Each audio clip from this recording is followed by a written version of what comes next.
платени на всяка фирма. Се слага со вас. Сложено.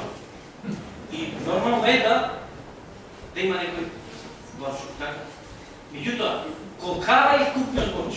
Тоа е прашањето. Дали ние со буџетот кој што следи, што треба да го донесеме за 2016 година, ќе имаме доволно пари да ги реализираме овие проекти?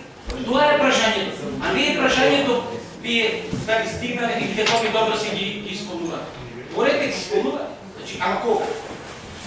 И колкава е вкупниот боч? И другата работа, да ви одговорам уште, значи уште едно да ви одговорам на една забелешка.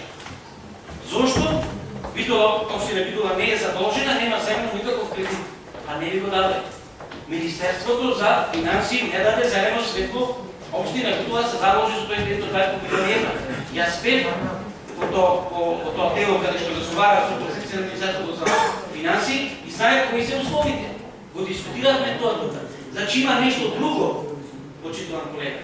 Тоа другото е тоа што Министерството за финансии виде дека нешто нешто е трудно въобще на Битола и затоа не ни даде кредит. Значи има некои услови што не сме ги исполнали. Вие треба да одговорите, вие сте владеачко мнозинство. Реплика.